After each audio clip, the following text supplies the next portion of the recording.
الفيلم بيبدأ سنة 1835 لما بيكون الباحث تشارلز داروين موجود على سفينة في وسط المية وبيكتشف العالم.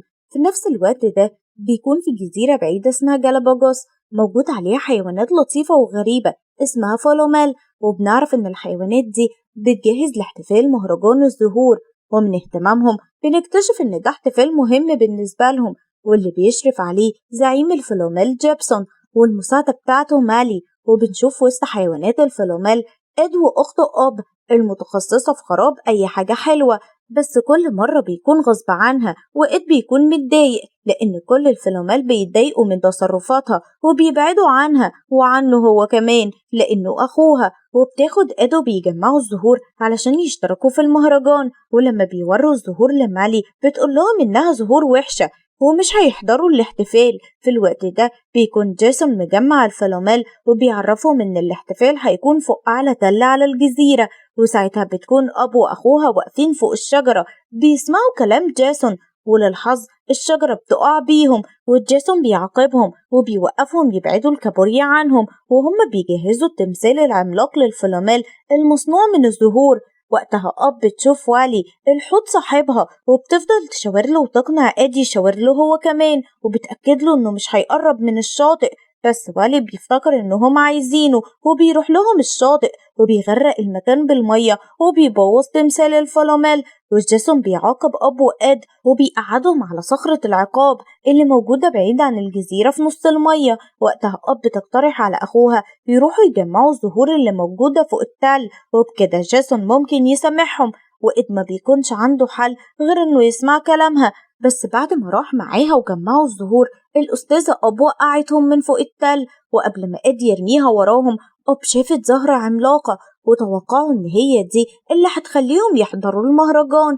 وبسرعة إد ربط أب ونزلها تجيب الزهرة، بس فجأة طلع ضوء سحري من الزهرة وبدأ يسحب أب جواها. ساعتها كان إد مشغول مع سفينة تشارلز اللي بتقرب من جزيرتهم وما كانش فاهم إيه دي، وفجأة الحبل اتقطع وأب وإد وقعوا جوا الزهرة، والغريب إنها نقلتهم لبيت ولقوا واحدة قدامهم وبسرعة هربوا واستخبوا منها، وشافوا قدامهم كلب صغير نايم وأعجبوا بشكله، بس أول ما صحى خافوا منه وطلعوا يجروا وهربوا من البيت، وفضلوا يتنقلوا في المدينة ويقعوا ويتكعبلوا في كل حاجة بيقابلوها. وأول ما ربنا كرمهم ووقفوا على الأرض شافتهم بنت حبت شكلهم وكانت هتاخدهم معاها، بس وقفها الكلب اللي كان في البيت وخلاها سابتهم. وبعد ما هداهم عرفهم إنه كلارنس وجاي وراهم علشان يساعدهم، وأخدهم معاه المتحف فيه تماثيل وكان من ضمنهم تمثالين للفولومال، وطبعا أب تسرعها كسرتهم،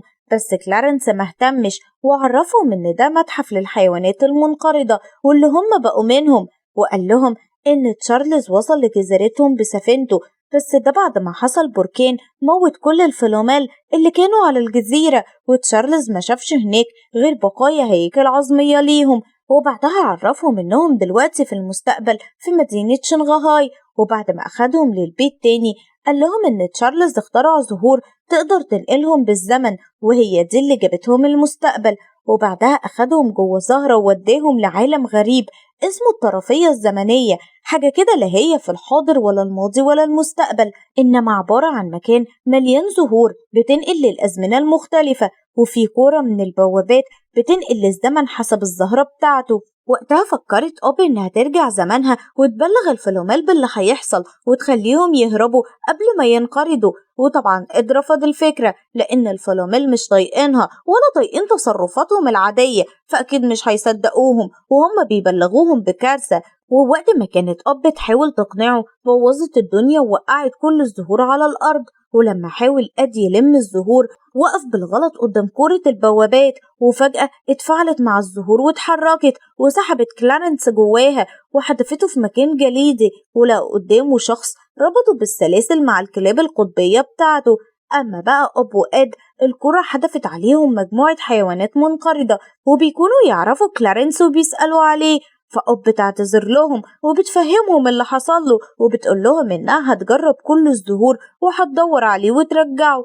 وبعدها بتاخد إد وبتروح من زمن لزمن لحد ما بتقدر توصل لكلارنس، ولما بتلاقيه مربوط بالحديد بتسيبه هو وإد وبتمشي، وإد بيحاول يكسر له الحديد، بس فجأة بترجع لهم ومعاها الديناصور، والكلاب القطبية لما بيشوفوه بيخافوا، بس بعد ما بيكسر سلسلة كلارنس ويحرره بيتضايقوا منه وبيطردوه، وواحد منهم بيقدر يمسك في الديناصور لحد ما بيرجع بالزهرة للطرفية الزمنية، وبعدها بيزقوه جوه البوابة ويرجعوه للعالم بتاعه تاني.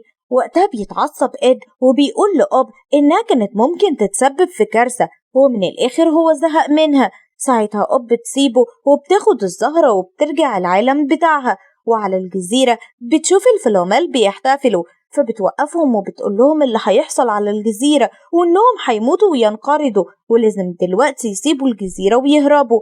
بس كالعادة محدش من الفلومال بيصدقها، ومع ذلك تحاول توريهم الحاجات اللي جابتها من المستقبل علشان يصدقوها. وفجأة بيوصل لهم كلارنس وبيحبس الفلومال جوه الكهف، وبيمسك وبيكتفها في الشجرة، وبيقول لها إنه مش هيسمح لها تبوظ كل اللي هو عمله السنين اللي فاتت، وبيعرفها إن الفلومال كانوا بيعيشوا مع البشر زي الحيوانات الأليفة، وهو كان بيتمنى أسرة تاخده ويعيش معاهم، لحد ما في يوم دكتور تشارلز شافه وأخده معاه وبقى بيخليه يشاركه في كل رحلاته.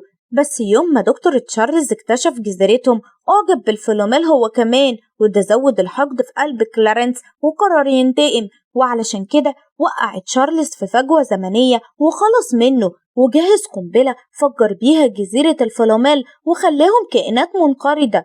في الوقت ده كان إد متضايق لأنه ساب أخته لوحدها، وبيسيب الحيوانات وبيرجع لها الجزيرة، وهناك بيكتشف إن مربوطة في الشجرة. وبعد ما بتقوله حقيقة كلارنس إد بيجيب الكابوريا يساعدوه ويفكوا في نفس اللحظة بيكونوا الحيوانات بيشوفوا شريط مسجل لدكتور تشارلز، وبالصدفة بيعرفوا إن كلارنس وقعوا في فجوة زمنية ووصلوا لسنة 1418، وبيقرروا يروحوا ينقذوه، وكمان بيقرروا يروحوا ينقذوا تشارلز وكمان الفلومال. وقتها بيرجع كلارنس المستقبل وبيعرف إن الفلومال هيرجعوا يعيشوا تاني معاهم، وبسرعة بياخد عملاق لجزيرة الفلومال علشان يقضي عليهم.